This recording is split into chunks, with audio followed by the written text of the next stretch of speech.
नयाँ करारमा चर्च चाहिँ परमेश्वरको घराना भनेर भनिएको छ। चर्चको निम्ति प्रयोग गरिएको विभिन्न दृष्टान्तहरूमध्ये घर चाहिँ अर्को एउटा दृष्टान्त हो, जसले चर्च के हो र चर्च कसरी चल्नुपर्छ भनी हामीलाई बुझ्नको निम्ति मद्दत गर्दछ। गएको हप्ताबाट हामीले चर्चमा भएका अन्तर सम्बन्धहरूको बारेमा प्रचार सुनिरहेका छौँ। गएको हप्ता पावलले तीतस 2 अध्यायको पदहरू 1 देखि 5 सम्म चर्चमा भएका परिपक्व शिक्षक पास्टरहरूको बारेमा कुरा गरिरहेका थिए। 2 अध्यायको पद 1 मा। पद 2 मा चाहिँ पावलले परिपक्व स्त्रीहरूको बारेमा वा पाको स्त्रीहरूको बारेमा कुराकानी गरेका थिए भने पदहरू 3 देखि 5 मा चाहिँ परिपक्व स्त्रीहरू र साथमा जवान स्त्रीहरूको बारेमा पावलले कुरा गरिरहेका छन्। आजको पाठमा तीतस 2 अध्यायको 6 देखि तल हेर्दै गर्दाखेरि अरू थप अन्तर सम्बन्धहरूको बारेमा पावलले लेखिरहेका छन्। आजको पाठमा चाहिँ हामी क्रिस्चियन जवान पुरुषहरू र त्यसै गरिकन क्रिस्चियन कर्मचारीहरूको बारेमा हामी पाउँदछौँ। क्रिस्चियन जवान पुरुषहरू र कर्मचारीहरूको बारेमा आजको पाठमा पावलले कुरा गरिरहेका छन्। चर्चमा यी फरक र विभिन्न सम्बन्धहरू छन्, यसलाई हामी अन्तर सम्बन्धहरू भन्छौँ। शिक्षक र चर्चमा भएका सदस्यहरू बीचको अन्तर सम्बन्ध कस्तो हुन्छ, परिपक्व पुरुषहरू र जवान पुरुषहरू बीचको सम्बन्ध कस्तो हुन्छ, परिपक्व स्त्रीहरू र त्यसै गरिकन जवान स्त्रीहरू बीचको अन्तर सम्बन्ध कस्तो हुन्छ, अनि क्रिस्चियन कर्मचारीहरू वा हामी काम गर्ने मानिसहरूले हाम्रो आफ्नो काम गर्ने स्थानमा वा हाम्रो कामप्रतिको आचरण वा दृष्टिकोण वा हाम्रा मालिकहरूप्रति हामीले कस्तो व्यवहार गर्नुपर्दछ, यी विभिन्न अन्तर सम्बन्धको बारेमा कुरा गरिएको छ। आजको पाठ चाहिँ तीतस 2 अध्यायको पदहरू 6 देखि 10 सम्म रहेको छ। म हामी सबैको निम्ति पढ्नेछु। यही प्रकारले जवान पुरुषहरूलाई आत्मसंयमी हुन अर्थिदेऊ, सबै कुराहरूमा आफूलाई असल कामहरूको नमुना बनाऊ, शिक्षामा चाहिँ चोखोपना, गम्भीरता, सच्चाई, शुद्ध वचन हुन्, जसमा दोष पाउन नसकियोस् र तिमीहरूको विषयमा केही खराब कुरा भन्न नपाएर विरोधी मानिस लाजमा परोस्। दासहरूलाई आफ्ना आफ्ना मालिक प्रति आज्ञाकारी हुनु, सबै कुराहरूमा उनीहरूलाई प्रसन्न गराउनु, मुख नलाग्नु, लामो हात नगर्नु, तर सब प्रकारका असल इमान्दारीपना देखाउनु पनि अर्थिदेऊ। यसरी नै सबै कुराहरूमा तिनीहरूले परमेश्वर हाम्रा मुक्तिदाताको शिक्षालाई सिँगारिदिउन्। आजको पाठबाट हामी मुख्य रूपमा 2वटा कुराहरू हेरेर गइरहेका छौँ। यदि तपाईँ यो प्रचारलाई पछ्याउन चाहनुहुन्छ भने 2वटा कुराहरू। पहिले चाहिँ हामी क्रिस्चियन जवानहरूको बारेमा दिएको अर्थलाई हेर्नेछौँ, क्रिस्चियन जवानहरू, र दोस्रो कुरा चाहिँ हामी क्रिस्चियन कर्मचारीहरू, क्रिस्चियन यङ मेन। सबैभन्दा पहिलो चाहिँ हामी पदहरू 6 देखि 8 मा देख्छौँ भने दोस्रो कुरा चाहिँ क्रिस्चियन कर्मचारीहरू, क्रिस्चियन इम्प्लोइज, त्यो चाहिँ हामी पदहरू 9 र 10 मा देख्छौँ। यो 2वटा कुरालाई आजको प्रचारमा हामी हेर्न गइरहेका छौँ। तपाईँले माथि 2 अध्यायको पद 1 मा हेर्नुभयो भने पावलले व्यक्तिगत रूपमा तीतसलाई लेख्न सुरु गरेका छन्। पद 1 मा हेर्नुहोस् त 2 अध्यायको, तर तिमीले चाहिँ खाटी शिक्षालाई सुहाउने कुरा बोल। तिमी भनेको तीतस। व्यक्तिगत रूपमा पावलले तीतसलाई सम्बोधन गर्छन्। यो पदमा फेरि हामी फर्केर जानु किन आवश्यक छ? एकचोटि पद 7 मा हेर्नुहोस् त, पावलले फेरि पद 7 मा तीतसतर्फ नै फेरि फर्केर भन्दछन्, सबै कुराहरूमा आफूलाई असल कामहरूको नमुना बनाऊ। सो तीतस आफैले पनि एकजना जवान पुरुषको उदाहरण चर्चमा भएका बाँकी अरू जवान पुरुषहरूको अगाडि दिनुपर्नेछ। प्रियहरू, हाम्रो सिद्धान्तमा शुद्धता छ भन्ने कुरा हाम्रो व्यवहारको शुद्धताले प्रमाणित गर्दछ। हामीले साँचो सिद्धान्त सिकाउँछौँ भने त्यो साँचो सिद्धान्तले हाम्रो जीवनलाई साँचो रूपमा परिवर्तन गर्दछ। यदि हाम्रो दाबी चाहिँ साँचो शिक्षाको, डक्ट्रिन अर्थात् सिद्धान्तको छ, तर हाम्रो व्यवहारमा रूपान्तरण वा परिवर्तन छैन भने त्यहाँ समस्या हुन्छ। यो खाटी शिक्षा भनेको, साँचो सिद्धान्त भनेको चाहिँ कुनै पनि कुराको मिसावट नभएको, प्रदूषित कुराहरू त्यसमा नराखिएको खाटी, अङ्ग्रेजीमा चाहिँ यसलाई हाइजिन भन्ने शब्द प्रयोग गर्छ। त्यो भनेको एकदमै स्वस्थकर, सफा, हाइजिनिक भन्ने अर्थ लाग्छ खाटी। सो खाटी शिक्षा अर्थात् शुद्ध शिक्षाले शुद्ध व्यवहारतिर हामीलाई औल्याउँदछ। यसको सम्बन्ध किन महत्त्वपूर्ण छ? किन बारम्बार पावलले तीतसलाई यो कुरा सम्झना दिलाइरहेका छन्? एक्चुअली यसको सम्बन्ध के छ? 1 अध्यायको अन्तिम पद हेर्नुहोस् त, पद 16 मा।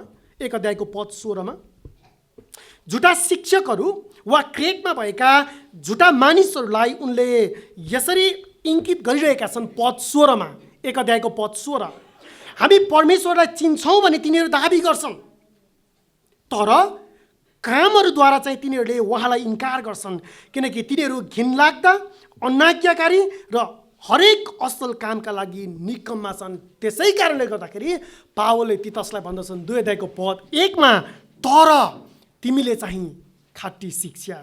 पद 7 मा फेरि भन्दछन् जवान पुरुषहरूको सन्दर्भमा सबै कुरामा आफूलाई असल कामको नमुना बनाऊ। प्रियहरू, झुटा शिक्षकहरू र साँचो शिक्षकहरूको बिचमा हुने आधारभूत भिन्नता, वा तपाईँ यसलाई मूलभूत भिन्नता पनि भन्न सक्नुहुन्छ, यही हो कि साँचो वचनका शिक्षकहरूले चाहिँ जे विश्वास गर्छन् त्यसअनुसार तिनीहरू जिउँछन्। अब तपाईँलाई लाग्ला त्यसो भएदेखि साँचो वचनका शिक्षकहरूले के विश्वास गर्छन्? एकैछिन धैर्य गर्नुहोस्, प्रभुको अनुग्रह भयो भने अर्को हप्ता साँचो शिक्षा के हो भन्ने बारेमा 2 अध्यायको पदहरू 11 देखि 15 मा हामी हेर्नेछौँ। तर त्यो साँचो विश्वास, हाम्रो स्वीकार के हो भन्ने बारेमा कुरा गर्नु अघि पावलले यहाँ चर्चभित्रका यी विभिन्न अन्तर सम्बन्धमा हाम्रो आफ्नो व्यवहार वा हाम्रो आफ्नो जीवन कस्तो हुनुपर्छ भनी लेखिरहेका छन्। सो आजको पाठमा पनि हामी त्यही अन्तर सम्बन्ध, व्यवहारको बारेमा हामी पाउँदछौँ। र अर्को हप्ता हामी आयौँ भने त्यसो भएदेखि साँचो शिक्षा वा सिद्धान्त के हो जसले हाम्रो जीवनमा भिन्नता वा जीवनमा प्रभाव पार्नु पर्दछ। सो आगामी हप्ता हामी 11 पददेखि तल 2 अध्यायको अन्त्यसम्म हेर्नेछौँ। एक्चुअली सम्झनुहोस्, फेरि मैले तीतसको प्रचार श्रृङ्खलालाई बारम्बार यही कुरा भनेको छु, विश्वास र व्यवहार, बिलिफ एन्ड बिहेभियर्स। विश्वासले व्यवहारमा परिवर्तन ल्याउनु पर्दछ। यसको अर्थ यही हो कि शिक्षा अर्थात् सिद्धान्तले ख्रिस्टियन जीवनमा भिन्नता वा परिवर्तन ल्याउनु पर्दछ। यसलाई तपाईँ अर्को शब्दमा यसो भन्न सक्नुहुन्छ, ओठ अनुरूपको जीवन, लाइफ एकर्डिङ टु लिप्स। तपाईँले जे बोल्नुहुन्छ, जे स्वीकार गर्नुहुन्छ त्यस अनुसारको जीवन। हाम्रो विश्वास अर्थात् सिद्धान्तको बारेमा निश्चय नै आगामी हप्ता प्रभुले हामीलाई फेरि भेट्ने मौका दिनुभयो भने हामी हेर्नेछौँ। एकैछिन सम्झिनुहोस्, गएको हप्ता चाहिँ हामीले शिक्षकहरूको बारेमा, परिपक्व शिक्षकहरूको बारेमा हेरेका थियौँ, परिपक्व पुरुषहरूको बारेमा हेरेका थियौँ र परिपक्व स्त्रीहरूको बारेमा हेरेका थियौँ। र केही हदसम्ममा हामीले जवान स्त्रीहरूको निम्ति परिपक्व स्त्रीहरूले के सिकाउनुपर्छ भने पावलले लेखिरहेका छन् त्यसको बारेमा कुरा गरेका थियौँ। चर्चका पाको पुरुषहरू र स्त्रीहरूलाई सम्बोधन गरिसके पछाडि अब यहाँ पावलले फेरि जवान पुरुषहरूलाई सम्बोधन गरिरहेका छन्। पद 6 मा हेर्नुहोस् तपाईँको बाइबलमा, पद 6 मा पावलले लेख्छन्, यही प्रकारले जवान पुरुषहरूलाई आत्मा संयमी हुने अर्ती देऊ। यहाँनिर जवानहरू भन्नाले सम्भवतः नयाँ करारको सन्दर्भमा वा पहिलो शताब्दीमा 12 वर्ष वा सोभन्दा माथिका पुरुषहरूलाई जनाउँदछ। किशोरहरूलाई, 12 वर्ष वा सोभन्दा माथिका किशोरहरू वा जवानहरू, यी जवानहरू कसरी जिउनुपर्छ भन्ने यहाँनिर पावलको अर्थीको मुख्य लक्ष्य चाहिँ त्यस बारेमा उनले तीतसलाई प्रश्न पार्न चाहन्छन्।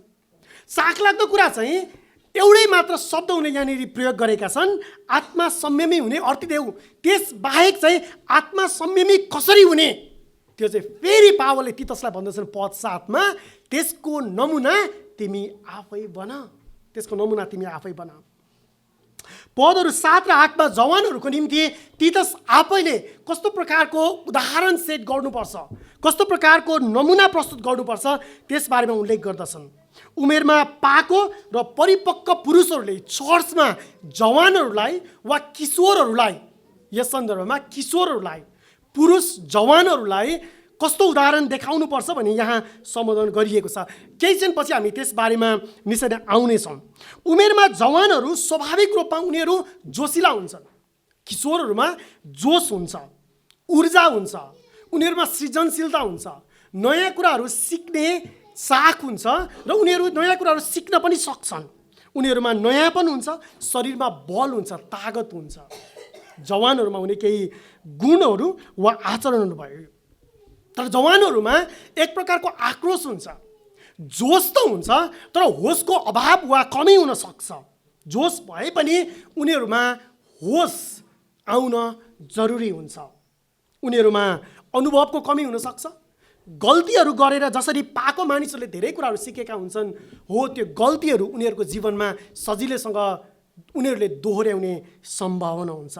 प्राय जवानहरूमा आत्मसंयमताको अभाव हुन्छ। तपाईँले त्यो आत्मसंयमताको अभाव सम्भवतः तपाईँ चर्चपछि फुटसल खेल्न जानुहुन्छ भने आज आफैले आफ्नो स्वभाव वा सँगै खेल्ने अर्को सहकर्मीहरूमा त्यो देख्न सक्नुहुन्छ होला सायद। तर केवल फुटसलमा मात्र होइन, त्यो केवल एउटा उदाहरण हो। यस्ता प्रकारका अरू कुनै पनि प्रतिस्पर्धात्मक खेलहरूमा वा अरू जीवनका पक्षहरूमा तपाईँले जवानहरूमा भएको जोस तर उनीहरूले होस चाहिँ गुमाउने कुरा तपाईँ देख्नुहुन्छ। यहाँनिर पद 6 मा पावलले जवान पुरुषहरूको निम्ति तिनीहरूलाई आत्मसंयमी होउन् भन्ने अर्ती देऊ भनेको छ। अर्ती भन्ने शब्दको अर्थ चाहिँ उत्साह दिनु। यस्तो खालको उत्साह जुन चाहिँ प्यासिभ होइन तर सक्रिय रूपमा, निष्क्रिय रूपमा होइन तर सक्रिय रूपमा त्यसलाई पालन गर्नको निम्ति उत्साह देऊ भन्ने हो। यो उत्साहको अर्थ चाहिँ तिमी गरे गर नगरे नगर भन्ने होइन, तर हेर जवानहरू तिमीहरूले यो कुरा गर्नुपर्छ भन्ने एउटा अधिकार सहितको अर्ती भन्ने अर्थ लाग्दछ। जवानहरूको संयमताको जवानहरूको निम्ति संयमताको लागि अर्तीको खाँचो पर्दछ।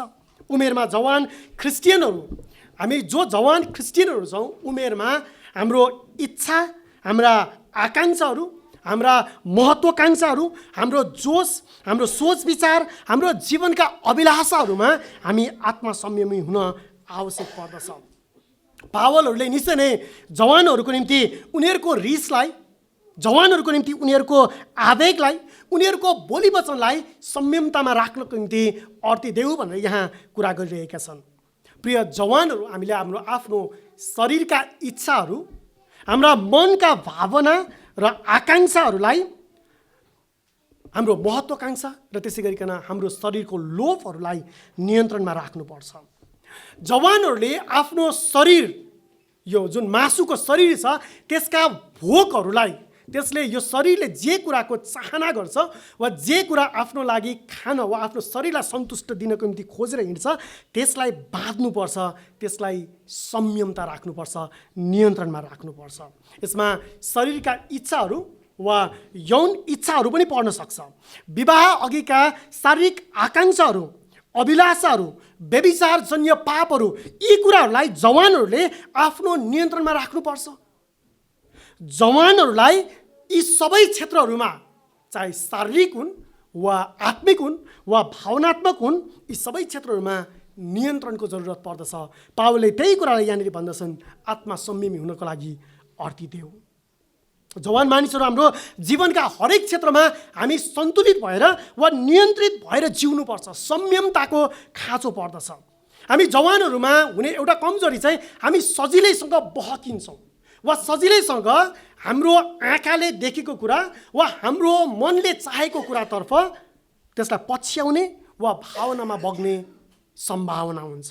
यसै कारण हामीले परिपक्व पुरुषहरूको अनुभवबाट, उनीहरूले जीवनमा भोगेका र गरेका गल्तीहरूबाट, उनीहरूको सङ्गतमा उनीहरूको कुराहरू सुनेर सिक्न आवश्यक हुन्छ। हामीलाई परिपक्व मानिसको अनुभवको खाँचो पर्छ। हामी जवानहरूलाई परिपक्व मानिसहरूको अर्तीको खाँचो पर्दछ। मानिसको मन, मस्तिष्क र शरीर यो आफैमा एक अर्थमा युद्ध हो। हामी युद्धमा छौँ।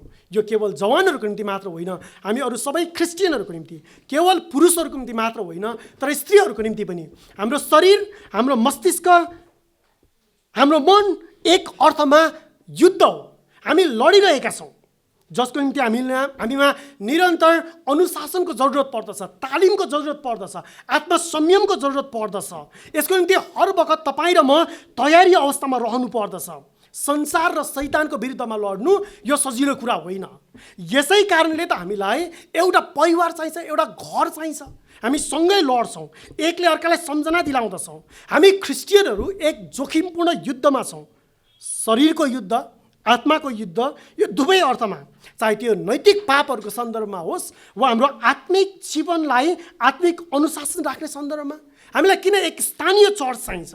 एक स्थानीय चर्चमा किन हामी सबै उमेर समूहका मानिसहरूसँग चेलापनमा वा अन्तर सम्बन्धमा रहनुपर्छ? यसैको लागि एकअर्कासँग सङ्गति गर्न, एकअर्कालाई चेलापन गर्न, एकअर्कालाई आत्मिक रूपमा निरन्तर लड्नलाई हौसला प्रदान गर्न, अर्ती दिन। हाम्रो चर्च करारमा त हामी भन्छौँ आवश्यक परेमा एकले अर्कालाई हप्काउनको निम्ति पनि। हामी यो लडाइँमा एक्लै छैनौँ, त्यो चाहिँ राम्रो समाचार हो। यसै कारणले हामीलाई एउटा स्थानीय चर्चको आवश्यकता पर्दछ। कसरी हामी परिपक्व पुरुषहरूले जवानहरूलाई सिकाउन वा अर्थ दिन सक्छौँ? पावलले यो कुरालाई पद 7 र 8 मा थप स्पष्ट पार्दछन् र पावलले भन्दछन् कि यी सबै कुराहरूमा आफूलाई असल कामको नमुना बनाऊ। पद 7 मा सबै कुराहरूमा आफूलाई असल कामको नमुना बनाऊ। अब सबै असल कामहरूको निम्ति सबै कुराहरूमा भनेर पावलले भन्दै गर्दाखेरि कुन कुन कुराहरू उनले अगाडि भनिरहेका छन्? म 7 र 8 पदलाई अगाडि पढ्दैछु। शिक्षामा चाहिँ चोखोपना, गम्भीरता, सच्चाई, शुद्ध वचन हुन् जसमा दोष पाउन नसकियोस् र तिमीहरूको विषयमा केही खराब कुरा भन्न नपाएर विरोधी मानिस लाजमा परोस्। म एकैछिन प्रश्न पारिहाल्छु। पद 8 मा जो विरोधी मानिस लाजमा परोस् भन्नुको अर्थ सम्भवतः झुटा शिक्षाहरूलाई फेरि पावलले यहाँनिर सङ्केत गरिरहेका छन्, जसले तिमीहरूलाई सजिलैसँग छलमा वा बहकाउन खोजिरहेका छन्। तिनीहरूको अगाडि तिमीहरूको जीवन, तिमीहरूको चर्चमा भएको अन्तर सम्बन्ध, पाको र जवान, परिपक्व र भर्खरका, तिमीहरू यसरी जियो कि तिमीहरूले जे विश्वास गरेका छौ त्यसले तिमीहरूको जीवनमा ल्याएको रूपान्तरण देखेर विरोधीहरू चाहिँ शर्ममा परुन्, लाजमा परोस्। पावलले फेरि एकपल्ट तीतसलाई व्यक्तिगत रूपमा सम्बोधन गर्छन् र पद 7 मा भन्छन् सबै कुराहरूमा आफूलाई असल कामको नमुना बनाऊ। तीतसको निम्ति पावलको शिक्षा, तीतस आफै चाहिँ एउटा उदाहरण हुनुपर्छ। यो यस्तो उदाहरण कि चर्चमा भएका अरू क्रिस्चियन विश्वासी जवानहरूले त्यो उदाहरण वा त्यो नमुनालाई पछ्याउन सकुन्। यहाँ पावलले तीतसलाई 2वटा व्यक्तिगत सल्लाहहरू दिइरहेका छन्। 2वटा व्यक्तिगत सल्लाह पावलले तीतसलाई। पहिलो सल्लाह चाहिँ यो छ कि शिक्षामा चोखोपना, गम्भीरता, सच्चाई, शुद्ध वचन हो। पद 7 मा सो यो पावलको पहिलो सल्लाह हो। तीतसले जे सिकाउँछन् उनी आफैले त्यसको उदाहरण भएर जिउनु पर्दछ। केवल शिक्षकहरूले सिकाउने कुरामा मात्र होइन, तर आफूले दिएको शिक्षा अनुसार आफ्नो आचरणमा जिउने कुरामा पनि त्यत्तिकै गम्भीरता चाहिन्छ, सच्चाई चाहिन्छ, वचनमा शुद्धता पनि चाहिन्छ। तीतसले दिएको शिक्षा त्यो गम्भीरतामा जेलपूर्ण हुनु हुँदैन। जे सिकाउँछन् त्यो सोझो रूपमा ठिक त्यस्तो उनको जीवन पनि देखिनु पर्दछ। सत्यताको मार्गबाट यो दायाँ वा बायाँ हुनु हुँदैन, सोझो हुनुपर्दछ। जब त्यसलाई नापिदछ, जब त्यसलाई जाँचिदछ, त्यो सोझो वा सिधा देखिनु पर्दछ, त्यो टेढो वा बाङ्गो हुनु हुँदैन। साँचो शिक्षकको गुण चाहिँ दुधको दुध र पानीको पानी भन्ने हुनुपर्छ। दुधको दुध, पानीको पानी, जस्ताको त्यस्तै। पावलले यही कुरा लेख्दछन्, शिक्षामा चाहिँ चोखोपना। यहाँ शिक्षा र जीवनमा चोखोपना, सच्चाई, शुद्धता, यी चारित्रिक गुणहरू एउटा शिक्षकमा हुन आवश्यक छ भनी पावलले फेरि तीतसलाई सम्झाइरहेका छन्। शिक्षक पास्टरले जे सिकाउँछन् त्यसमा उनीहरूले जिउनु पनि पर्छ, त्यो अर्थपूर्ण हुन्छ। सिकाउने शिक्षकको विषयवस्तु अर्थात् शिक्षा, जसलाई हामी सिद्धान्त भन्छौँ, कन्टेन्ट्स, त्यसको विषयवस्तु जति महत्त्वपूर्ण हुन्छ त्यत्तिकै शिक्षकहरूको आचरण, उनीहरूको व्यवहार वा क्यारेक्टर त्यत्तिकै महत्त्वपूर्ण हुन्छ, आचरण त्यत्तिकै महत्त्वपूर्ण हुन्छ। यी दुई एकअर्काका परिपूरक हुन् र यी दुईलाई कन्टेन्ट्स एन्ड क्यारेक्टर भनौँ होइन, वा चाहिँ विश्वास वा व्यवहार भनौँ, सिद्धान्त र जीवन भनौँ, त्यो दुईवटालाई अलग गर्न सकिँदैन। जसरी एउटा सिक्काको दुईवटा पाटा त्यो अलग गर्न सकिँदैन, अलग गरियो भने त्यसको कुनै महत्त्व वा मूल्य हुँदैन। त्यसै गरिकन साँचो शिक्षाले साँचो जीवनमा डोर्याउनु पर्दछ। जवान मानिसहरू झुटा सिद्धान्त वा झुटा शिक्षाको जालमा पर्नु हुँदैन। यो चाहिँ पहिलो सल्लाह हो तीतसलाई पावलको भने। दोस्रो सल्लाह उनले के दिइरहेका छन्? दोस्रो कुरा चाहिँ जसमा दोष पाउन नसकियोस् र जो विरोधी हो ऊ चाहिँ लाजमा परोस्। पद 8 मा प्रियहरू, म एउटा उदाहरण दिन चाहन्छु। यदि कुनै भाँडो सफा छ भने त्योबाट खन्याइएको वस्तु पनि सफा हुन्छ। यदि तपाईँले सफा पानीलाई फोहोर भाँडोमा राख्नुभयो भने त्यो पानी पिउनको लागि योग्य हुँदैन। भाँडो सफा हुनुपर्छ। यदि भाँडो सफा छ भने त्यसबाट खन्याइएको पानी पिउनको लागि स्वस्थकर हुन्छ। त्यसै गरिकन व्यक्तिको जीवन शुद्ध छ भने त्यो व्यक्तिको हृदयबाट निस्किने कुरा पनि फेरि शुद्ध हुन्छ। हाम्रो हृदय सफा छ भने हामी भित्रबाट निस्किने प्रतिक्रियाहरू पनि त्यत्तिकै सफा हुन्छ। हाम्रो हृदय सफा हुन जरुरी छ। यदि मनभित्र हामीमा तितोपना, फोहोरी विचार छ भने त्यो व्यक्तिबाट बाहिर निस्किने कुरा स्वाभाविक रूपमा तितो वा फोहोर नै निस्किन्छ। बोलीमा निस्किने फोहोरीपना भन्नाले यो हाम्रो शब्दहरूमा फोहोर शब्दहरू हुनसक्छ। आलोचना गर्ने, गाली गर्ने, दोष लगाउने वा असन्तुष्टिका शब्दहरू वा गनगनका शब्दहरू बाहिर निस्किने। प्रियहरू, ख्रिस्ट हाम्रो हृदयको शुद्धताको निम्ति आउनुभयो। ख्रिस्ट कल्भरीको क्रुसमा मर्नुभयो ताकि हामी जो अपवित्र मानिसहरू छौँ तिनीहरू पवित्र पारिन सकौँ। भ्रष्ट मानिसहरू जसलाई शुद्ध पारेर र धोएर उहाँको दुलैको रूपमा उहाँले आफ्नो चर्चको रूपमा बोलाउनु भएको छ। क्रिस्चियन विश्वास बाहिरी देखिने व्यवहारमा मात्र सीमित हुँदैन। यदि हामीले फेरि बाहिरी देखिने व्यवहारमा मात्र यसलाई सीमित गऱ्यौँ भने संसारका अरू सबै धर्महरूभन्दा क्रिस्चियन विश्वासमा फेरि केही पनि भिन्नता हुँदैन। हामीले हाम्रो हृदयको साँचो परिवर्तनलाई जाँच्न आवश्यक छ। क्रिस्चियन विश्वास वा क्रिस्चियन सुसमाचार यही हो कि प्रभु येशू ख्रीष्ट तपाईँको र मेरो हृदयलाई शुद्ध पार्नको निम्ति आउनुभयो।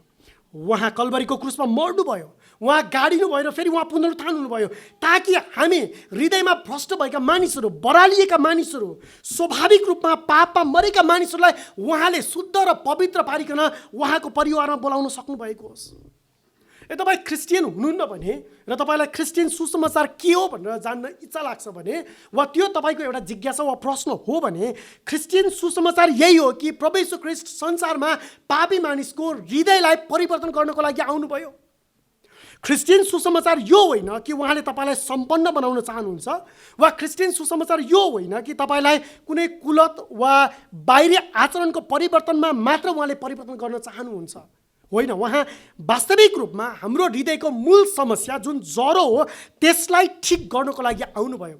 यदि जरा ठिक छ भने स्वाभाविक रूपमा त्यसबाट बढ्दै गरेको बोटले वा त्यो बिरुवाले निश्चय नै असल फल फलाउँदछ। क्रिस्चियन सुसमाचार यही हो।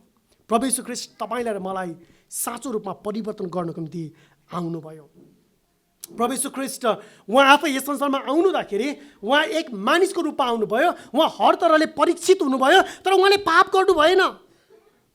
उहाँ यस्तो प्रधान पुजारी हुनुहुन्छ जो हाम्रा असहाय अवस्थामा सहायता प्रदान गर्न नसक्ने होइन, तर हामी असहाय छौँ भन्ने कुरा जानेर हाम्रो निम्ति जहाँ हाम्रो निम्ति सहायताको खाँचो पर्दछ ठिक त्यस ठाउँमा हाम्रो साटोमा हामीलाई फेरि जीवित परमेश्वरसँग ठिक गराउनको निम्ति उहाँ यस संसारमा आउनुभयो। उहाँ नै हाम्रो कमजोरीमा मद्दत गर्न सक्ने एक मात्र सर्वोच्च पुजारी हुनुहुन्छ प्रभु येशू ख्रीष्ट।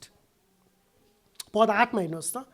तर किन पावलले दोष पाउन नसकियोस् भन्छन्? पद 8 मा तिमीहरूको विषयमा केही खराब कुरा भन्न नपाएर विरोधी मानिस लाजमा परोस्। आज क्रिस्चियन सुसमाचारको बदनामी कुन कुराले गराउँदछ? क्रिस्चियन सुसमाचारलाई सबैभन्दा कमजोर वा सबैभन्दा काम नलाग्ने कुन कुराले प्रदर्शन गरिरहेको हुन्छ? क्रिस्चियनहरूको आचरणले नै हो, क्रिस्चियनहरूको बोली वचनले नै हो। अनि यसैमा विरोधी चाहिँ रमाइरहेको छ, यसैमा विरोधी खुसी भइरहेको छ। जहाँ ख्रिस्टको सुसमाचारको बदनाम हुन्छ त्यहाँ ख्रिस्टको विरोधी रमाउँछ। तर पावलले भन्दछन् कि तिमीहरूको विषयमा केही खराब कुरा भन्न नपाएर विरोधी मानिस चाहिँ लाजमा परोस्। यो कुरा केले ल्याउँदछ? विरोधी मानिसलाई लाजमा कुन कुराले पार्दछ वा कुन कुराले ख्रिस्टको सुसमाचारको आदर गर्दछ वा ख्रिस्टको कामको महिमा दिदछ। पद 7 र 8मा पावलले भन्न खोजेको कुरा त्यही हो। शिक्षामा चोखोपना, गम्भीरता, सच्चाई, शुद्ध बोली वचन, अनि यही कुराले को कारणले गर्दाखेरि विरोधी मानिसले केही कुरा भन्न नपाएर ऊ लाजमा परोस्। प्रियहरू, हाम्रो शिक्षा र आचरणको अन्तिम लक्ष्य सुसमाचारको संरक्षण हुनुपर्छ। पावलले अर्का एकजना युवा शिक्षक पास्टर तिमोथीलाई अर्थ दिँदै गर्दाखेरि यसरी लेख्छन् तिमोथीलाई, कुनै मानिसले पनि तिम्रो जवानीलाई तुच्छ ठान्न नपाओस्, तर बोली वचनमा, आचरणमा, प्रेममा, आत्मामा, विश्वासमा, शुद्धतामा तिमी विश्वासीहरूका लागि नमुना बन। पहिलो तिमोथी 4 अध्यायको पद 12मा तिमोथी आफै अरू मानिसहरूको अगाडि, विश्वासीहरूको अगाडि उनको जवानी अवस्थामा, त्यो जवानी अवस्थालाई कसैले तुच्छ नठानोस्, तर उनी के हुनुपर्छ? बोली वचनमा, चालचलनमा, प्रेममा, शुद्धतामा, आत्मामा, विश्वासमा नमुना बन्नुपर्छ। प्रियहरू, हामी जवानहरू यस्तो पुस्तामा हामी जिरहेका छौँ कि हामी सजिलैसँग अरूहरूको नक्कल गर्दछौँ। हामी जवानहरू स्वाभाविक रूपमा यस्तो अपरिपक्वतामा हुन्छौँ कि हामी सजिलैसँग अरूहरूको नक्कल गर्न वा पछ्याउनतिर लाग्दछौँ। जवान मानिसहरूको निम्ति पछ्याउने त्यो नायक, त्यो हिरो, त्यो रोल मोडलको आवश्यकता पर्दछ। तर चर्चमा भएका यी जवान भाइहरूको निम्ति उदाहरण को बन्ने? यी जवान भाइहरूले कसलाई पछ्याउने? यदि भक्तिको जीवनको उदाहरण दिने पुरुष यसै चर्चमा भएनन् भने भाइहरूले के सिक्छन्? वा भाइहरूले कसको उदाहरणको नक्कल गर्छन् वा कसको उदाहरणलाई उनीहरूले पछ्याउँछन्? अन्त हामी यस्तो संसारमा छौँ, हामी अरूहरूमा सुधार चाहन्छौँ तर आफू सुध्रिन चाहँदैनौँ, अरूहरूमा गल्ती देख्छौँ तर हामी आफैलाई चाहिँ ठिक देख्छौँ। हितोपदेश 3ले त्यही कुरा भनिरहेको छ, यदि बाबुको अर्थी छोरोले सुन्दैन भनेदेखि उसले बुद्धि प्राप्त गर्न सक्दैन। गएको हप्ता पनि मैले भनिरहेको थिएँ र आज पनि फेरि दोहोऱ्याउँछु, यदि क्रिस्चियन आचरण, एउटा घर कसरी चल्नुपर्छ भन्ने बुद्धिको खाँचो छ भने पुरानो करारका बुद्धिका पुस्तकहरू अत्यन्तै लाभदायक छन्। हामी परिवार, एक चर्च, परमेश्वरको घरना उहाँको बुद्धि अनुसार जिउनलाई निरन्तर परिश्रम गर्नुपर्दछ। हाम्रा जवानहरूले कसबाट सिक्ने वा कसलाई पछ्याउने? तपाईँ यदि बुवा हुनुहुन्छ भने तपाईँको छोराले कसको नक्कल गर्ने? तपाईँलाई कसैले काका वा अङ्कल भन्छ भने तपाईँका भतिजले कसबाट सिक्ने? यदि तपाईँलाई कसैले दाइ भन्छ भने तपाईँका भाइहरूले कसबाट सिक्ने? तपाईँ परिपक्व पुरुषहरूलाई, जसको भाइहरू छन्, तपाईँ दाजुहरूलाई, जसको भतिजहरू छन्, तपाईँ काकाहरूलाई, तपाईँ जो बुवाहरू हुनुहुन्छ जसका छोराहरू छन्, तपाईँ जो हजुरबुवाहरू हुनुहुन्छ जसको नातिहरू र छोराहरू छन्, यदि तपाईँ र म परिपक्व व्यक्ति, हामीभन्दा कम उमेरका, जसले हामीलाई देखेर हाम्रो आचरणलाई, हाम्रो नमुनालाई, हाम्रो उदाहरणलाई पछ्याउनु पर्ने हो, यदि त्यो भक्तिको जीवन, त्यो आचरण र चरित्र तपाईँ र ममा छैन भने उनीहरूले कसबाट सिक्छन्? तपाईँ दुईजना दाजु सँगै बसेर कुरा गर्दै हुनुहुन्छ र त्यहाँ कोही एक भाइले सुन्दैछ भने तपाईँबाट के कुरा सुनिरहेको छ? तपाईँ दुई काकाहरू एक अर्कासँग बसेर कुरा गरिराख्नु भएको छ र मेरो यो अनुमानमा, मेरो यो उदाहरणमा तपाईँ दुई काकाहरू जो क्रिस्चियन भन्ने काकाहरू हुनुहुन्छ, तपाईँहरू बसेर कुरा गरिरहँदाखेरि चर्चको अर्को जो भतिज उमेरको भाइ छ उनले तपाईँहरूबाट के कुरा सुन्छ र के कुरा सिकिरहेको छ? क्या हामीले आफूलाई जाँच्नु पर्दैन? हामी अरूहरूको आइनको जुम्रा औल्याउनतिर लाग्छौँ, तर आवश्यक भए हामीले आफ्नो शरीरको मुढालाई अझ हटाउन जरुरी हुनसक्छ। त्यसबारेमा चाहिँ हामी मतलब गरिरहेका हुँदैनौँ। बाइबलले जवान मानिसको निम्ति निरन्तर अर्थी दिँदछ। म एकैछिन फेरि जवान मानिसहरूतिर फर्किन चाहन्छु। हितोपदेशका लेखकले बारम्बार यो उदाहरण दिँदछन्। म केही खण्डहरू उद्धरण गर्न चाहन्छु। हितोपदेश 4:23ले सिकाउँछ, आफ्नो हृदय पुरा यत्नसित सम्हालेर राख, किनकि यसैबाट जीवनका धाराहरू निस्किन्छन्। जवानहरूको निम्ति यो, आफ्नो हृदय पुरा यत्नसित सम्हालेर राख, किनकि यसैबाट जीवनका धाराहरू निस्किन्छन्। भजनका लेखकले यसरी सम्झाउँदछन्, भजन सङ्ग्रह 119:9मा, जवान मानिसले आफ्नो चाल के गरेर शुद्ध राख्न सक्छ? तपाईँको वचन अनुसार त्यसमा ध्यान दिएर नै हो। आजको पाठमा फर्केर गएर हेऱ्यो भने पावलको प्रोत्साहन पनि यही छ हाम्रो निम्ति कि हामी परिपक्व पुरुषहरूले हाम्रा जवान मानिसहरूको निम्ति एउटा उदाहरण प्रस्तुत गर्नुपर्छ। त्यो उदाहरण हाम्रा जवानहरूले परिपक्व पुरुषहरूबाट देख्नुपर्छ। परिपक्व मानिसहरूको अर्थी, हाम्रो अर्थी केवल रुपैयाँ पैसा कसरी कमाउने भन्नेतिर मात्र केन्द्रित नहोस्। हामी परिपक्व व्यक्तिहरूको अर्थी केवल भविष्यतर्फ मात्र केन्द्रित वा यस संसारमा आफ्नो भविष्य बनाउने कुरातिर मात्र केन्द्रित होइन, तर कसरी हामी भक्तिको जीवनतर्फ बढ्न सक्छौँ, कसरी हामी पापलाई मार्न सक्छौँ, कसरी हामी पवित्रतामा वृद्धि हुन सक्छौँ, कसरी हामी विश्वासको परिपक्वतामा बढ्न सक्छौँ, कसरी क्रिस्चियन चरित्रमा निर्माण हुन सक्छौँ, हामीले हाम्रा जवानहरूलाई सिकाउनुपर्छ। परिपक्व पुरुषहरू, तपाईँ परिपक्व पुरुषहरूलाई म सम्बोधन गर्न चाहन्छु। यदि हामीले हाम्रो जवानहरूलाई, फेरि पनि तपाईँ हजुरबुवा हुनुहुन्छ भने तपाईँका नाति र छोराहरूलाई, तपाईँ बुवा हुनुहुन्छ भने तपाईँका छोराहरूलाई, तपाईँ दाइ हुनुहुन्छ भने तपाईँका भाइहरूलाई, तपाईँ काकाहरू हुनुहुन्छ भने तपाईँका भतिजहरूलाई यदि हामीले सिकाएनौँ भने संसारले उनीहरूलाई सिकाउनेछ। र यो कुरा, मेरो कुरा एक पास्टरको रूपमा ध्यान दिएर तपाईँले सुन्नुहोस् र बुझ्नुहोस् कि यदि हाम्रा जवानहरूलाई संसारले सिकायो भने संसारले तिनीहरूलाई भक्तिको जीवनको बारेमा वा बाइबलको बारेमा सिकाउँदैन, परमेश्वरको डर वा भयमा कसरी जिउने भन्ने बारेमा सिकाउँदैन। संसारले यी जवानहरूलाई आफ्नो शरीरको अभिलाषा कसरी पुरा गर्ने, कसरी आफ्नो शरीरलाई खुवाउने, त्यस बारेमा सिकाउनेछ। तपाईँले आफूभन्दा उमेरमा सानाहरूलाई के सिकाइराख्नु भएको छ? तपाईँ परिपक्व पुरुषहरूले कि हामी हाम्रा जवानहरूलाई सिकाउने कुरामा, हाम्रो चेलापनको कुरामा हामी योजनाबद्ध र विचारशील छौँ। जवान पुरुषहरू, यो जवान पुरुष भन्दै गर्दाखेरि अघि मैले भने पावलको समयमा यदि यसलाई यो अर्थलाई लिने हो भने 12 वर्ष वा त्योभन्दा माथिका जवान पुरुषहरू, विश्वासमा र उमेरमा परिपक्व पुरुषहरूको सङ्गत गर्नुहोस्।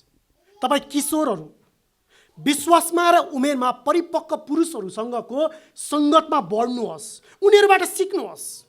आफू कसरी भक्तिको जीवनमा निर्माण हुने त्यस बारेमा केन्द्रित हुनुहोस्। यदि तपाईँले आफ्नै उमेरको वा आफैले चाहिँ सङ्घर्ष गरिरहेका मानिसहरूसँग मात्र सङ्घर्ष गर्नुभयो भने ती तपाईँका सङ्गतमा भएका मानिसहरूले जे गल्ती गरिरहेका छन् तपाईँले पनि त्यही गल्ती दोहोऱ्याउनुहुन्छ। तर तपाईँ भक्तिका पुरुषहरू, परिपक्व पुरुषहरू, उमेरमा र विश्वासमा पाएको पुरुषहरूको सङ्गत गर्नुभयो भने उनीहरूबाट तपाईँले अर्थी प्राप्त गर्नुहुन्छ। पावलले तिमोथीलाई भने चाहिँ, र उनीहरूबाट तपाईँले भक्तिको जीवन, परमेश्वरको डर मान्ने, कसरी पवित्रतामा हुर्किने भन्ने बारेमा सिक्नुहुन्छ। तपाईँ जवानहरू, के तपाईँ आफूभन्दा परिपक्व पुरुषहरूबाट सिक्नको निम्ति इच्छुक हुनुहुन्छ? शक्तिशाली ब्याप्टिस्ट चर्चमा चाहिँ एउटा राम्रो मौका छ। हरेक आइतबार बिहान हामी 7:30 बजेबाट दाजुभाइहरूको बाइबल अध्ययन गर्ने गर्छौँ। यसलाई हामीले बुवाहरूको मात्र भनेका छैनौँ, यो दाजुभाइहरूको हो। र यो बाइबल अध्ययनमा आउनको निम्ति यदि तपाईँ इच्छुक हुनुहुन्छ भने तपाईँको योग्यता भनेको तपाईँ पुरुष हुनु पर्यो। तपाईँ आउन चाहनुहुन्छ र वचनबाट सिक्न चाहनुहुन्छ भने चर्चमा आएर अरू दाजुभाइहरूसँग सँगै एउटा टेबलको वरिपरि बसेर सिक्ने यो मौकालाई सकेसम्म प्रयोग गर्नुहोस्। तपाईँ पुरुष हुनुको साथमा तपाईँ यो बाइबलमा अध्ययनमा आउनको निम्ति अर्को थप चाहिने कुरा भनेको चाहिँ तपाईँमा सिक्ने हृदय हुनु पर्यो र तपाईँमा आफूभन्दा परिपक्व पुरुषहरूसँग सङ्गत गरेर उनीहरूबाट अर्थी लिने इच्छा हुनु पर्यो। पावलले शिक्षकहरू, पाएको पुरुषहरू, पाएको स्त्रीहरू र यहाँनिर जवान पुरुषहरूको बारेमा सिकाइसके पछाडि अब काम गर्ने मानिसहरूको बारेमा सम्बोधन गर्छन्। नयाँ करारको सन्दर्भमा चाहिँ यो खण्डमा दासहरूलाई भनेर सम्बोधन गरिएको छ। क्रिस्चियन कर्मचारीहरू, आजको प्रचारको निम्ति चाहिँ मैले कर्मचारी भन्ने शब्द प्रयोग गर्न गइरहेको छु। पद 9 मा हेर्नुहोस् न, पद 9 मा दासहरूलाई आफ्ना आफ्ना मालिकहरूप्रति आज्ञाकारी हुनु, सबै कुरामा उनीहरूलाई प्रसन्न गराउनु, मुख नलाग्नु। र पद 10 मा लामो हात नगर्नु तर सब प्रकारको असल इमान्दारीपना देखाउनु भनी अर्थी देऊ। यहाँनिर कमाराहरूलाई वा दासहरूलाई पावलले अब सम्बोधन गरिरहेका छन्। तपाईँको मनमा एउटा प्रश्न आउन सक्छ कि के बाइबलले दास प्रथा वा कमारा प्रथालाई पुष्टि गर्छ वा त्यसलाई स्वीकार गर्छ? के बाइबलको आज्ञा यो हो कि नयाँ करारको पृष्ठभूमिमा जस्तो मानिसहरूको बेचबिखन जस्तो जघन्य अपराध वा जघन्य पापलाई बाइबलले पुष्टि गरिरहेको छ त? सुरुमा म तपाईँलाई प्रश्न पार्न चाहन्छु कि बाइबलले कहीँ पनि कमराहरू राख्नु भनेर त्यो प्रष्ट आज्ञाको रूपमा दिएको छैन। तर चाहे त्यो पुरानो करारमा होस् नयाँ करारमा होस्, त्यस बेलाका मानिसहरूले सांस्कृतिक रूपमा वा अन्य रूपमा पनि गरिरहेको अभ्यास जुन दास प्रथा वा कमारा प्रथा छ, त्यस बेलामा मालिकहरूले कमाराहरूसँग कस्तो व्यवहार गर्नु वा कमाराहरूले आफ्ना मालिकहरूसँग कस्तो व्यवहार गर्नुपर्छ भनी थप शिक्षा चाहिँ प्रदान गर्दछ। बाइबलले यो प्रथालाई पुष्टि गर्दैन वा यो प्रथाको समर्थन गरिरहेको छैन। पहिलो शताब्दीमा चाहिँ कमराहरूको प्रचलन एक स्वाभाविक प्रचलन थियो। यसलाई मानव इतिहासमा दास प्रथा भनेर भनिन्छ। पावलको समयमा हुने कमराहरू प्राय यो घरायसी कामको निम्ति प्रयोग हुने दासहरू थिए। आजको युगमा भएको यो घरेलु कामदारहरू भन्दा पनि यो फरक हो। घरेलु कामदारहरूको इच्छा हुन्छ, उनीहरूको काम गर्ने समय हुन्छ, उनीहरूको अधिकारको बारेमा र उनीहरूको अधिकारको सुरक्षाको बारेमा कुरा गरिन्छ। तर आजको जमानामा भएका घरेलु कामदारहरू भन्दा पनि त्यस बेलाका कमाराहरू वा दासहरू फरक पृष्ठभूमिका मानिसहरू थिए। यिनीहरू स्वतन्त्र हुँदैन थिए। वस्तु चाहिँ बजारमा किनबेच गरिन्थ्यो। उनीहरू आफू स्वतन्त्र हुँदैनथे। मालिकले जे भन्थ्यो त्यति मात्र उनीहरूले पालन गर्नुपर्ने थियो र मालिकले अनावश्यक ठानेको बेलामा बजारमा लगेर पशुलाई चाहिँ उनीहरूले बेचिदिन सक्थे। खास गरिकन रोमी साम्राज्यमा यो चलन व्याप्त थियो। यसो भनिन्छ कि रोमी समाजमा चाहिँ रोमी मात्र होइन, रोमी र ग्रिक समाजमा पनि कमराहरू राख्ने चलन चाहिँ यो स्वाभाविक एउटा चलन थियो। त्यतिखेर राजनीतिक रूपमा वा सांस्कृतिक रूपमा यसलाई उनीहरूले स्वीकार गरेका थिए। पहिलो शताब्दीमा पावलले जुन समयमा चाहिँ यो तीतसको पत्र लेखिरहेका छन् वा नयाँ करारमा जुन पत्रहरू पावलले लेखिरहेका छन्, त्यस बेलामा चाहिँ यसो भनिन्छ कि करिब 6 करोड मानिसहरू चाहिँ रोमी साम्राज्यभित्र मात्र कमराहरू थिए अरे। 60 मिलियन अर्थात् करिब 6 करोड मानिसहरू चाहिँ रोमको साम्राज्यमा कमराहरू मात्र थिए। यी कामदारहरूको आफ्नो स्वतन्त्रता हुँदैन थियो। सायद यस्तो हुनसक्छ कि पावलले यो शिक्षा दिँदै गर्दाखेरि चाहिँ चाहे क्रेटको सन्दर्भमा होस् वा पावलले अरू ठाउँहरूमा पनि लेखेका छन्। जस्तो उदाहरणको लागि एफिससको चर्चको निम्ति पनि पावलले लेख्दछन्।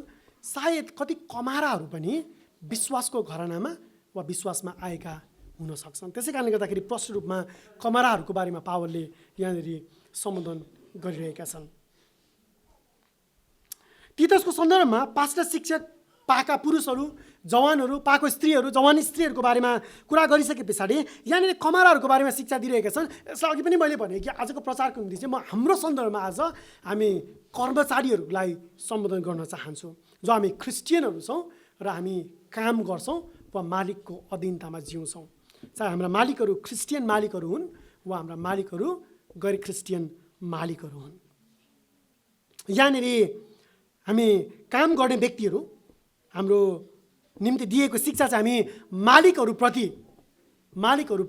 हामीले कस्तो व्यवहार गर्नुपर्छ वा हाम्रो आचरण कस्तो हुनुपर्छ भनेर यहाँ सम्बोधन गरिएको छ। हामी क्रिस्चियन कर्मचारीहरू आफ्ना मालिकहरूप्रति ईश्वरीय आचरणमा जिउनु पर्दछ। भक्तिको आचरणमा हामी निर्माण हुनुपर्दछ। आजको निम्ति यो सन्दर्भ यहाँनिर हेर्दै गर्दाखेरि पावलले 9 र 10 पदमा 5वटा कुराहरू बताइरहेका छन्। 5वटा कुराहरू। 9मा सबै कुराहरूमा उनीहरूलाई प्रसन्न गराउनु, अर्थात् मालिकलाई सबै कुराहरूमा प्रसन्न गराउनु, मालिकसँग मुख नलाग्नु पद 9मा। पद 10मा लामो हात नगर्नु अर्थात् चोरी नगर्नु। पद 10मा नै सब प्रकारको असल इमान्दारीपना देखाउनु। यो सबै कुरा किन पावलले गरिरहेका छन्? पद 10मा नै उनले भन्छन् हाम्रा मुक्तिदाताको शिक्षालाई सिँगारिदिउन्। सो कर्मचारीहरूले सुसमाचारको साँचो रूपान्तरणमा वा भक्तिको जीवनमा जिउँदै गर्दाखेरि त्यसले ख्रीष्टको सुसमाचारलाई सिगार्ने काम गर्दछ। पद 10मा हामी क्रिस्चियनहरूले विचार गर्नुपर्छ कि हाम्रो आफ्नो कामप्रतिको आचरण वा कामप्रतिको दृष्टिकोण कस्तो छ।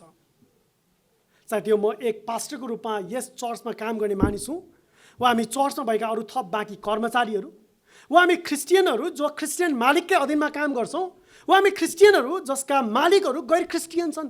हामी सबैको निम्ति, चाहे हामी पास्टर हौँ वा चर्चका कर्मचारी वा मिसन संस्थामा काम गर्ने मानिसहरू हौँ वा जोसुकै मानिसहरू हौँ, हामी सबैको आफ्नो कामप्रतिको दृष्टिकोण कस्तो छ?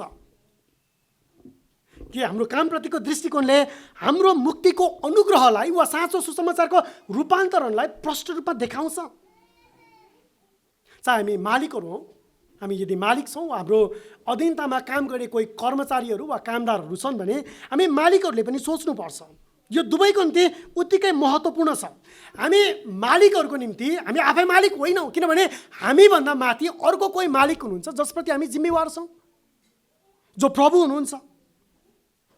हामी चाहे मालिकहरू भए तापनि हामी एक दिन हामीभन्दा माथिको अर्को मालिकको अघि जवाबदेही बन्नुपर्छ। हामी कामदारहरू भए पनि वा कर्मचारीहरू भए पनि हामीभन्दा माथि जो छन् ती कर्मचारीहरूसँग हामी जवाबदेही हुनुपर्छ।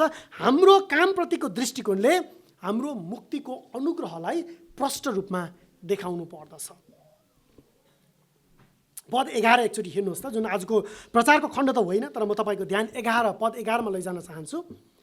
किन पावलले यो सबै कुरा गरिरहेका छन्? पद 11 मा, किनकि मुक्ति ल्याउने परमेश्वरको अनुग्रह सबै मानिसहरू कहाँ देखा परेको छ। सबै मानिसहरू कहाँ देखा परेको छ। यो परमेश्वरको अनुग्रह मुक्ति ल्याउने अनुग्रह हो। सो हामी कर्मचारीहरूको कामप्रतिको दृष्टिकोणले यो कुरालाई प्रष्ट पार्नु पर्दछ। चाहे मालिक वा कमरा, हामी दुवै बराबर परमेश्वरको अनुग्रह, उहाँको अनुग्रह हामी दुवै, चाहे हामी कर्मचारीहरू हौँ वा हामी मालिकहरू हौँ, दुवैप्रति देखा परेको छ। यहाँनिर पावलले थप कुरा के गर्दछन्? पद 9 मा सबैभन्दा पहिलो कुरा चाहिँ मालिकलाई प्रसन्न गराउनु भनेर भनिएको छ। प्रसन्न गराउनु, यसको अर्थ उनीहरूको काम र परिश्रमद्वारा मालिकलाई खुसी पार्नु भन्ने हुन्छ। वा यसलाई अर्को शब्द प्रयोग गर्दै गर्दाखेरि तिमी कर्मचारीहरूले गरेको कामबाट तिम्रो मालिकको फलिफाप वा उन्नति गराउनु, प्रसन्न गराउनु। हाम्रो कामप्रतिको दृष्टिकोणलाई हामीले जाँच्नुपर्छ। मालिकको कामलाई आफ्नो सारा काम वा आफ्नो कर्तव्य ठानेर हामीले काम गर्नुपर्छ। चाहे त्यो मालिकको उपस्थितिमा होस् वा मालिकको अनुपस्थितिमा होस्, हामी हाम्रो काममा इमान्दार भएर लागि पर्नु पर्दछ। पावलले एफिसी 6 अध्यायमा फेरि कमराहरूलाई वा दासहरूलाई आजको सन्दर्भमा भन्दै गर्दाखेरि चाहिँ कर्मचारीहरूलाई यसरी सम्बोधन गर्दछन्। एफिसी 6 अध्यायमा, मानिसहरूलाई खुसी पार्ने जस्तो आँखाको अघि मात्र काम गर्ने नहो, तर ख्रिस्टका दासहरू जस्तै हृदयदेखि नै परमेश्वरको इच्छा पुरा गर्ने हो। मानिसहरूका निम्ति होइन, तर प्रभुकै निम्ति गरे चाहिँ भलो इच्छाले सेवा गर। एफिसी 6 अध्यायको पदहरू 6 र 7 मा मानिसहरूलाई खुसी पार्ने जस्तो आँखाको अघि मात्र होइन, आँखाको अघि मात्र काम गर्ने होइन, तर ख्रिस्टका दासहरू जस्तै हृदयले परमेश्वरको इच्छा पुरा गर्नेहरू हो। सो मालिकको, संसारको मालिकको काम गर्दै गर्दाखेरि पनि हाम्रो कामप्रतिको आचरण चाहिँ प्रभुको सेवा गरे जस्तै गरिकन गर्नु पर्दछ। हाम्रो कामप्रतिको दृष्टिकोणले हाम्रो मुक्तिको अनुग्रहलाई देखाउनु पर्दछ। अघि पनि मैले भने पद 11 मा हामी त्यो कुरा देख्दछौँ। दोस्रो, पद 9 मा पावलले भन्दछन् कर्मचारीहरूलाई मुख नलाग्नु, अर्थात् आफ्नो मालिकसँग मुख नलाग्नु। यसको अर्थ कर्मचारीहरूले बोलीद्वारा मालिकको आदर गर्नुपर्छ भन्ने हो। आफ्नो बोलीद्वारा आफ्नो मालिकको आदर गर्नुपर्छ। यसको अर्थ केवल देखावटी वा बाहिरी रूपमा वा अघि मात्र होइन, पछाडि पनि कुरा नकाट्नु भन्ने हो। पछाडि पनि नगनगनाउनु भन्ने हो। अगाडि मुखले ठिक्क पार्ने तर पछाडि चाहिँ असन्तुष्टि व्यक्त गर्नुले हृदयको साँचो परिवर्तन वा सुसमाचारको साँचो परिवर्तन भएको कर्मचारीको उदाहरण प्रस्तुत गर्दैन। मुख नलाग्नु भनेको चाहिँ आफ्नो मालिकको विरुद्धमा वाद विवाद नगर्नु, चाहे त्यो अगाडि होस् वा कुरा नकाट्नु त्यो पछाडि होस्। साधारणतया हाम्रो स्वभावमा हामी यस्तो प्रकारका मानिसहरू छौँ कि हामी मेरो कुरा सही भनी आफ्नो ओपिनियन, आफ्नो विचारहरू राख्न तम्चिँदछौँ। तर हामीले याद गर्नुपर्छ, आफ्ना मालिकहरूको अधीनतामा हामी जिउँदै गर्दाखेरि हाम्रो आफ्नो मुखलाई हामीले सम्हाल्नुपर्छ। यस्तो पनि भनिन्छ कि गलत अर्थ नलागोस्, यसलाई दुरुपयोग गर्नको निम्ति प्रयोग नगरियोस्। म फेरि पनि यो कुरा आग्रह गर्न चाहन्छु, यो वाक्यांश दुरुपयोग भएको वा गल्ती भावमा पनि प्रयोग गरिएको छ, तर म यसलाई होसियारी साथ प्रयोग गर्न चाहन्छु। यसो भन्ने गरिन्छ कि बोलीमा शक्ति हुन्छ, तर यसलाई दुरुपयोग नगर्नुहोस्। फेरि बोली एउटा शक्तिशाली हतियार हो। जीवनभर निर्माण गरेको चरित्र जुन आफ्नो उदाहरण छ, त्यो एकपटक हामीले नियन्त्रण गुमाएर हाम्रो मुखबाट निकालेको कुवाक्यले हाम्रो चरित्रलाई प्रदूषित बनाइदिँदछ। हाम्रो जीवनभर निर्माण गरेको चरित्र एकपटकको बोलीले त्यो गवाहीलाई सिद्ध्याउन सक्छ। यसै कारण हामीले आफ्नो बोलीलाई विचार गर्नुपर्दछ। यो केवल केही सेकेन्डमा मात्र उच्चारण गरिएको बोली निकै महत्त्वपूर्ण हुन्छ। बोली एउटा शक्तिशाली हतियार हो। यसै कारणले गर्दाखेरि तर यो वाक्यांश प्रयोग गर्नको निम्ति फेरि केही होसियार पनि हुनुपर्छ। मानिसको मुखबाट निस्किने वचनले उसको हृदयमा के छ भन्ने कुरा देखाउँदछ। हृदयमा मान्छेले जे कुरा भण्डारण गरेर राखेको छ, बोलीमा मान्छेले त्यही कुरा बाहिर निकाल्दछ। हामी हितोपदेशबाट यी बुद्धिका वचनहरू फेरि एकपटक ख्याल गरौँ न। मसँग केही निकै लामो सूची छ, म केवल यसलाई पढ्न मात्र चाहन्छु है त। हितोपदेश 6:12, भक्तिहीन व्यक्ति दुष्ट मान्छे टेढामेढा कुरा गर्दै हिँड्छ। भक्तिहीन व्यक्ति दुष्ट मान्छे टेढामेढा कुरा गर्दै हिँड्छ। बोली कुरा। हितोपदेश 6:12। हितोपदेश 13:3, जसले आफ्नो मुखको रखवाली गर्छ उसले आफ्नो प्राणको रक्षा गर्छ, तर जसले आफ्नो मुख बजाउँछ त्यो नाश हुनेछ। हितोपदेश 13:3। हितोपदेश 16:27 र 28, भक्तिहीन मान्छेले खराबीलाई खनेर निकाल्छ। भक्तिहीन मान्छेले खराबीलाई खनेर निकाल्छ अनि त्यसका ओठहरूमा जल्दै गरेको आगो जस्तो थोक हुन्छ। टेढो मान्छेले झगडाको बिउ छर्छ अनि काने खुसी गर्नेले घनिष्ठ साथीहरूमा पनि फाटो ल्याउँछ। त्यसै कारण काने खुसी गर्नु हुँदैन भनेको, खास गरिकन समूहमा बस्दै गर्दाखेरि। हितोपदेश 16:27-28। हितोपदेश 18:21, मृत्यु र जीवन जिब्रोको बसमा छन् अनि जसले त्यसलाई प्रेम गर्छ तिनीहरूले यसको फल खानेछ। हितोपदेश 18:21। हितोपदेश 18:6 र 7 अलिकति अगाडि, हितोपदेश 18:6-7, मूर्खका ओठहरूमा झगडामा पस्छन्, मूर्खका ओठहरू झगडामा पस्छन् र त्यसको मुखले चाहिँ पिटाइ निम्त्याउँछ। मूर्खको मुख त्यसको विनाश हो, त्यसका ओठहरू चाहिँ त्यसको प्राणको निम्ति पासो हुन्। मसँग निकै लामो सूची छ, म तर छोटो गर्न चाहन्छु। भजन सङ्ग्रहबाट थप एउटा उदाहरण म दिन चाहन्छु। भजन सङ्ग्रह 39:1, मैले भने आफ्नो जिब्रोले पाप नगरौँ भनेर म आफ्नो चालचलनहरूमा होसियार हुनेछु। जिब्रोले पाप नगरौँ भनेर म आफ्ना चालचलनमा होसियार हुनेछु। दुष्ट मेरो सामु हुँदा म आफ्नो मुखमा लगाम लगाउनेछु। भजन सङ्ग्रह 39:1। क्रिस्चियन कर्मचारीहरू उनीहरूको बोली वचनमा संयम हुन आवश्यक छ। बोली वचन फर्काउने कुरामा होसियार हुन आवश्यक छ। खास गरिकन आफ्ना मालिकहरूको विरुद्धमा कुरा नकाट्नेहरू हुनुपर्छ। तेस्रो, पद 10 लामो हात नगर्नु। लामो हात नगर्नु, अर्को शब्दमा चोरी नगर्नु। यसको अर्थ क्रिस्चियनहरू काम गर्ने स्थानमा विश्वासयोग्य, भरपर्दो र इमान्दार हुनुपर्छ। केवल रुपैयाँ पैसा वा सम्पत्ति चोर्ने कुरामा मात्र होइन, समयको कुरामा पनि हामी त्यत्तिकै इमान्दार वा भरपर्दो साक्षी हुनुपर्छ। यसको साधारण अर्थ चाहिँ कामचोर वा बेइमान नहुनु भन्ने देखिन्छ। बेइमान नहुनु, चाहे त्यो आर्थिक रूपमा होस् चाहे त्यो समयको कुरामा होस्। पहिलो शताब्दीको निम्ति यो निकै अर्थपूर्ण थियो, किनभने पहिलो शताब्दीमा काम गर्ने व्यक्तिहरू हरेक महिना मासिक तलबको निम्ति नियुक्ति गरिएका हुँदैनथे। उनीहरूलाई दैनिक ज्यालादारीमा नियुक्ति गरिएको हुन्थ्यो। सिजनको काममा मात्र वा मौसम अनुसारको काममा मात्र नियुक्त गरिएको हुन्थ्यो। जुन बेलामा काम दिन्थ्यो ज्याला दिन्थ्यो अनि वर्षको धेरैजसो समय चाहिँ ज्याला नपाउने समय हुन्थ्यो। हो त्यो बेलामा उनीहरूले अब आफ्नो परिवारलाई पाल्नु पर्यो, खाँचो पुरा गर्नु पर्यो, त्यसको निम्ति उनीहरू लामो हात गर्ने वा चोरी गर्ने प्रवृत्तिकाहरू मानिसहरू हुन्थे। यसै कारण पावलको यो चुनौती अर्थपूर्ण छ। चौथो कुरा, सबै प्रकारको असल इमान्दारीपना देखाउनु। पद 10 नै सबै प्रकारको असल इमान्दारीपना देखाउनु। यसअघि थुप्रै आज्ञाहरूको बारेमा हामीले कुरा गऱ्यौँ। कुरा नकाट्नु, चोरी नगर्नु, पावलले यी कुराहरू लेखिरहेका छन्। क्रेटका मानिसहरूको आचरण एकचोटि विचार गर्नुहोस् न तपाईँले। क्रेटका मानिसहरूको आचरण कस्तो छ? एक अध्यायमा पावलले क्रेटका मानिसहरूको आचरणलाई प्रश्न पारेका छन्। तिनीहरूको आचरण अनुसार तिनीहरू इमान्दार छैनन्, विश्वासयोग्य छैनन्। त्यसै कारण पावलले भन्छन् कि क्रिस्चियन कर्मचारीहरू चाहिँ इमान्दार हुनुपर्छ, सब प्रकारको असल इमान्दारीपना देखाउनुपर्छ। पावलले त्यो कुरालाई यहाँ प्रश्न पारिरहेका छन्। अघि पनि मैले पढेँ एफिसी 6 अध्यायबाट, एफिसी 6 अध्यायको पदहरू 6 र 7मा कमाराहरूलाई अर्थात् काम गर्ने व्यक्तिहरूलाई पावलले यो कुरा सम्झाएका छन् कि मालिकको आँखा अघि मात्र होइन, देखावटी रूपमा मात्र होइन, तर मालिक त्यहाँ उपस्थित नहुँदाखेरि पनि प्रभुको सेवा गरे चाहिँ, ख्रिस्टको सेवा गरे चाहिँ, ख्रिस्टका दासहरू चाहिँ परमेश्वरको इच्छा पुरा गर्नेहरू हुनुपर्दछ। पाँचौँ, यो अन्तिम पनि हो, हाम्रा मुक्तिदाताको शिक्षालाई तिनीहरूले सिँगारिदियौँ। पद 10 मुक्तिदाताको शिक्षालाई सिँगारिदिउन्। हामी कर्मचारीहरूको काममा इमान्दारिताको अन्तिम लक्ष्य चाहिँ मुक्तिको शिक्षालाई सिँगारिदिनु हो। हामी किन इमान्दार हुनुपर्छ?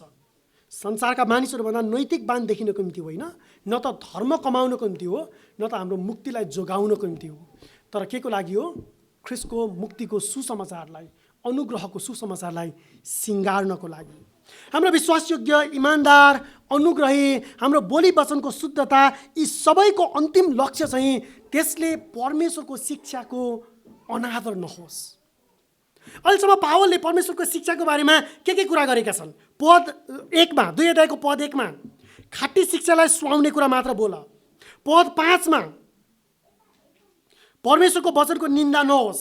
पद 8 मा तिमीहरूको विरुद्धमा केही कुरा भन्न नपाएर विरोधी मानिस लाजमा परोस्। अनि यहाँ पद 10 मा फेरि पावलले भन्दछन् कि सबै कुराहरूमा तिनीहरूले परमेश्वर हाम्रा मुक्तिदाताको शिक्षालाई सिँगारिदिउन्। बारम्बार यो व्यवहार, यो आचरण, यो नैतिकताको बारेमा किन यहाँ जोड दिएको छ? यसले सुसमाचारलाई सिँगार्नुपर्छ, शिक्षालाई सुसज्जित राख्नु पर्दछ। हामी कर्मचारीहरूको काम, आचरण र व्यवहारले सुसमाचारको निम्ति एउटा सुन्दर गहनाको काम गर्नुपर्दछ। हामी एउटा कुरा विचार गरौँ न कि विश्वासी कामदारहरूको क्रिस्चियन पहिचानले उनीहरूलाई आज्ञाकारी नहुन बहाना दिन्छ र सायद त्यो मालिकहरू इमान्दार नहुन् वा मालिकहरू क्रिस्चियन नहुन् वा मालिकहरू दुष्ट नै किन नहुन्। पावलले पहिलो तिमोथी 6 अध्यायमा काम गर्नेहरूलाई सुसमाचारीय मनले मालिकको सेवा गर्नलाई सिकाएका छन्। म उद्धृत गर्न चाहन्छु पहिलो तिमोथी 6 अध्यायको पदहरू 1 र 2 बाट। पहिलो तिमोथी 6 अध्यायको पदहरू 1 र 2 मा जतिजना दासहरू दासत्वको ज्वामुनि छन् तिनीहरूले परमेश्वरको नाम र उहाँको शिक्षाको निन्दा नहोस् भनेर आफ्ना मालिकलाई सम्पूर्ण आदरका योग्य ठानुन्। अनि कतिजना विश्वास गर्ने मालिकहरू छन् उनीहरूलाई तिनीहरूले दाजुभाइहरू सम्झी तुच्छ नठानुन्, बरु झन् उनीहरूको सेवा गरून्, किनभने लाभका भागीदारहरू चाहिँ विश्वासी र प्रिय हुन्। यी कुराहरू सिकाऊ र फेरि पनि पावलले त्यहाँ भन्छन् अर्ती देऊ। यी कुराहरू सिकाऊ र अर्ती देऊ। हाम्रा मालिकहरू अक्रिस्चियन भए तापनि, उनीहरू विश्वासका घरना वा विश्वासका परिवारका नभए तापनि हामीले इमान्दार र विश्वासयोग्य भएर काम गर्नुपर्छ। अनि अझ झन् यदि विश्वासका परिवारका मालिकहरू छन् भने अझ तिनीहरूलाई तुच्छ नठानिकन उनीहरूको सेवा गरून्, किनकि ती मालिकहरू जसबाट हामी कर्मचारीहरूको लाभ तिनीहरूले प्राप्त गर्छन् तिनीहरू चाहिँ विश्वासी र प्रियहरू हुन्।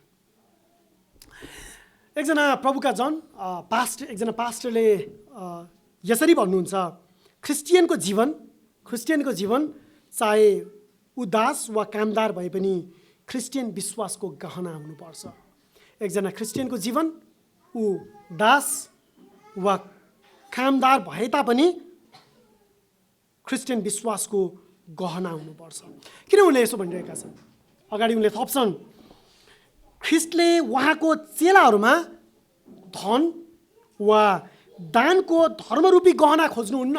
क्रिस्चियन कर्मचारीहरूमा परमेश्वरले धन वा दानको धर्मरूपी गहना खोज्नुहुन्न, तर उहाँले ती कामदारहरूमा, ती कर्मचारीहरूमा पवित्र जीवन चाहनुहुन्छ। किन? अगाडि उनले भन्छन्, ताकि उनीहरूले सबै कुरामा हाम्रा परमेश्वर मुक्तिदाताको सिद्धान्तलाई सजाउन्। मैले फेरि एकपटक दोहोऱ्याउन चाहन्छु, क्रिस्चियनको जीवन चाहे ऊ एकजना दास वा कामदार भए पनि क्रिस्चियन विश्वासको गहना हुनुपर्दछ।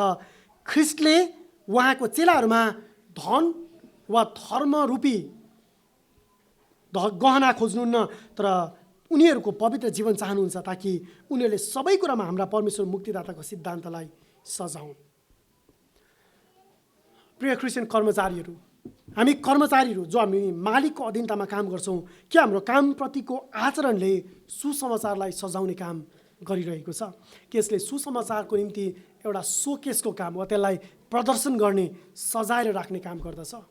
एउटा बैठक कोठामा राखिएका सजावटका सामग्रीहरू चाहिँ जसले आउने आगन्तुकको निम्ति कति राम्ररी सजाएर राखिएको भनी त्यो कोठाको प्रशंसा गराउँदछ।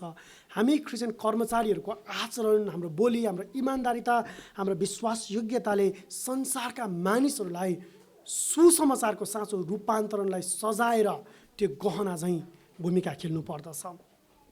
हाम्रो इमान्दारिता, हाम्रो विश्वासयोग्यता, हाम्रो बोली आदिद्वारा पवित्रताको उदाहरण भइरहेको छ कि छैन, हामी कर्मचारीहरूले विचार गरौँ। खास गरिकन जब हामी हाम्रा संसारका र दुष्ट मालिकको अधीनतामा काम गर्नुपर्छ, हाम्रो प्रतिक्रिया वा हाम्रो जवाफ कस्तो हुन्छ? हामीले यो कुरा स्वीकार गर्नुपर्छ कि काम परमेश्वरले बनाउनु भएको हो। जब परमेश्वरले पहिलो मानिस आदमलाई बनाउनु भयो, उहाँले बगैँचामा आदम र हब्बालाई त्यस बगैँचाको भण्डारे अर्थात् व्यवस्थापक बनाई त्यस ठाउँमा त्यस बगैँचाको हेरचाह र गोडमेल गर्नलाई राख्नुभयो। पतनपछि परमेश्वरले मानिसलाई भन्नुभयो कि त माटोबाट निकालिएको होस् र जबसम्म त माटोमा फर्केर जाँदैनस् तबसम्म तैँले माटोमा नै परिश्रम गरेर तेरो निधारको पसिना बगाएर परिश्रम गरेर खानुपर्छ। पतनपछि पनि तपाईँ र मेरो निम्ति यस संसारमा जिउनको लागि हामीले काम गर्नुपर्छ वा परिश्रम गरेर खानुपर्छ। वचनले त यसो पनि भनेर हामीलाई सिकाउँदछ कि जसले काम गर्दैन त्यसले नखाओस्। पावलले लेख्दछन्, यदि कोही काम गर्न चाहँदैन भने त्यसले नखाओस्। क्रिस्चियनहरू चाहिँ काम गर्ने, परिश्रमी र मेहनती भनेर चिनिनु पर्दछ। हामी जवानहरू र कर्मचारीहरूको निम्ति हाम्रो जीवन र हाम्रो काम प्रतिको प्रेरणा हामी कहाँबाट प्राप्त गर्दछौँ? स्वभावले हामी शरीरका भोकलाई खुवाउने मानिसहरू हौँ, चाहे हामी कर्मचारीहरू हौँ वा जवान पुरुषहरू हौँ, दुवै। हाम्रो मुख्य पाप शरीरका अभिलाषाहरू हुन्। हामी हाम्रो आत्मा संयमताको कुरासँग सङ्घर्ष गर्दछौँ। चाहे शारीरिक रूपमा आफैलाई संयम राख्नुपर्ने होस्, शरीरका इच्छा आकाङ्क्षा र अभिलाषाहरूलाई वा आफ्ना भावना मनका आकाङ्क्षाहरूलाई वा आत्मिक अनुशासनको कुरामा। हामी कर्मचारीहरू, हाम्रो पाप कामप्रतिको बाइबलीय दृष्टिकोण हुनसक्छ। हाम्रो पाप नै कामप्रतिको हाम्रो दृष्टिकोण हुनसक्छ। हामी हाम्रो कामप्रतिको दृष्टिकोण सुसमाचारीय नभएर पापको भ्रष्टताले घेरिएको हुनसक्छ। तर प्रियहरू, हामीले याद गर्नुपर्छ कि चाहे हामी जवान पुरुषहरू हौँ वा हामी काम गर्ने कर्मचारीहरू हौँ, हामीमा त्यस्तो मन हुनुपर्छ, हामी सबैमा त्यस्तो मन हुनुपर्छ जुन मन ख्रिस्ट येशूमा पनि थियो। उहाँले आफ्नो निम्ति सोच्नु भएन, तर आफैले अरूहरूको निम्ति आफूलाई दिइहाल्नुभयो। हामी शरीरमा र संसारको अभिलाषाले भरिएका विद्रोहीहरू मानिसहरू थियौँ, तर हाम्रो निम्ति नमुना चाहिँ ख्रिस्ट हुनुहुन्छ, जो परमेश्वर भएर स्वर्गका सबै वैभवहरू उहाँको पक्रिराख्ने वस्तु जस्तो भए तापनि ती सबैलाई त्यागेर उहाँ यस संसारमा आउनुभयो। उहाँको मिसन चाहिँ पापी मानिसहरूको निम्ति एक आज्ञाकारी र पिताको अधीनतामा जिएर कल्वरीको क्रुसमा मरेर बलिदान भएर फेरि पुनरुत्थानद्वारा हामीमा अनन्त जीवन ल्याउनु थियो। र यो कुरामा हामी देख्दछौँ कि ख्रिस्ट त्यस्तो एक पुरुष भएर जिउनु भयो यस संसारमा। हर तरहले परीक्षित भए तापनि पाप गर्नु भएन। यस्तो परिपक्व पुरुष, यस्तो दोस्रो आदम, जुन पहिलो आदम उसको अभिलाषामा र उसको काममा उचुकेको थियो, तर ख्रिस्ट चाहिँ हाम्रो निम्ति त्यो दोस्रो र अन्तिम आदम हुनुहुन्छ, जसले हाम्रो निम्ति, हाम्रो मुक्तिको निम्ति पिताको अधीनतामा सबै इच्छाहरूलाई उहाँले पुरा गर्नुभयो। उहाँले आफैलाई पिताको अधीनतामा राख्नुभयो। उहाँले वरिपरि राखिदिनुभएका अधिकारीहरू, जवान परिपक्व पुरुषहरू र कर्मचारीहरू मालिकको अधीनतामा आफैलाई सुम्पिनुपर्छ भन्ने कुराको एक उत्तम उदाहरण देखाउनुभयो। चाहे हामी पुरुषहरू हौँ वा स्त्रीहरू, चाहे हामी जवानहरू हौँ वा पाको मानिसहरू, चाहे हामी मालिकहरू हौँ वा कर्मचारीहरू, चाहे हामी चर्चका विश्वासीहरू हौँ वा चर्चका पास्टर शिक्षकहरू, हामी सबैको निम्ति हामीले पछ्याउने एक मात्र सर्वोत्कृष्ट मानिस ख्रिस्ट येशू प्रभु मात्र हुनुहुन्छ, जसलाई हेरेर, जसको उदाहरण पछ्याएर हामी निरन्तर भक्तिको जीवनमा बढ्नुपर्छ। जवान अवस्थामा पवित्रता, आज्ञाकारिताको सर्वोत्तम उदाहरण ख्रिस्ट येशू स्वयं हुनुहुन्छ। क्रुसको मृत्यु र पुनरुत्थानमा पापी मानिसहरूको उद्धार जो उहाँको अन्तिम मिसन थियो, त्यो मिसनलाई उहाँले एक आज्ञाकारी र सिद्ध मानिसको रूपमा पुरा गर्नुभएको छ। यो हामी कसरी देख्दछौँ? शक्तिशाली ब्याप्टिस्ट चर्चमा हरेक महिनाको पहिलो शनिबार हामी यो प्रभुभोजको टेबलमा हामी सहभागी हुँदछौँ र यो प्रभुभोजको टेबलले हामीलाई त्यही कुरा सम्झना गराउँदछ र त्यही कुरा हामीलाई एक उदाहरणको रूपमा, नमुनाको रूपमा प्रस्तुत गर्दछ कि प्रभु येशू ख्रिस्ट तपाईँ र म जस्तो असिद्ध, अनाज्ञाकारी, भ्रष्ट पापमा मरिरहेको मानिसलाई बचाउनको निम्ति आउनुभयो, जसमा तपाईँ र म जस्तो पापी मानिसको निम्ति मुक्ति सम्भव छ। परमेश्वरले हामी सबैलाई आशिष दिनुभएको होस्।